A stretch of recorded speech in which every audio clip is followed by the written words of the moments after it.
Hi there, Scary Gary here. Glad you came back for another week. Today we're going to be talking about the Rolling Oaks RV Park. This is the trip that we took to Canton, which we talked about last week. This is the campground we stayed in. We typically stay in a place that's called the Mill Creek Resort. The one major advantage there was a shuttle that took you from the campground down to the First Monday's Trades Day, so you didn't have to pay for parking or anything. And the shuttle became, at the beginning of the day, it's fine. I think it went up at every hour. Toward the end of the day, you might end up walking, or not walking, but you may end up waiting.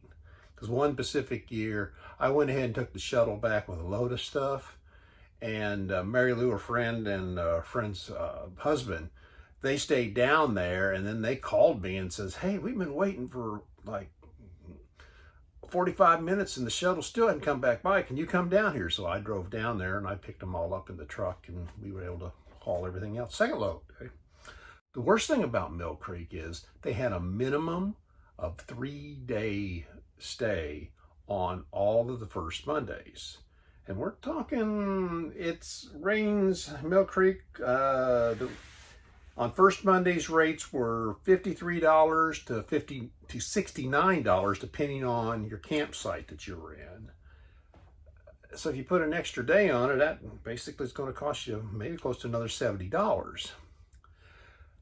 The Rolling Oaks campsites on first Monday, they were additional $10 more. But they didn't charge you for the extra day. I only had to pay for 2 days.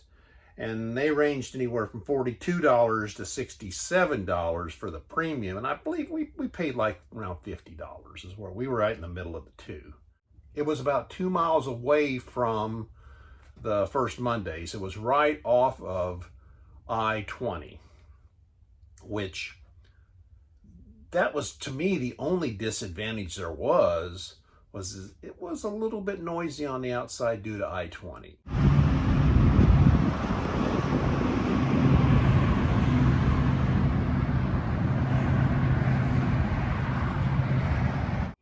When you get campgrounds that are right there on major thoroughfares, yes, it's nice. They're easy off, easy on, but you're gonna get some noise. There's no ifs, ands, or buts. Besides that, again, we're talking COVID times. I did go up and take a look at the restrooms, and they were very, very clean. Laundry service was very nice. Campground itself, concrete pads. No problem with any of the services that they provided. I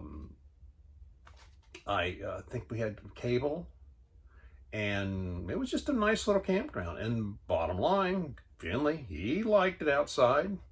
He enjoyed his little walks. So, would we use this one again? Well, did we have a good time at Canton? Yeah. Campground? It was okay. I almost guarantee you we're going back to Canton. And the fact of saving a little bit of money by going to this campground, by saving the 1 day, and it's actually even saving a little bit of money for the price, I think we'll use this one again. I am sure glad you guys joined me again, and I hope to see you next week. If you like the video, make sure you give it a thumbs up. Turn on your post notifications. Put the comments down below. Subscribe and you make me happy.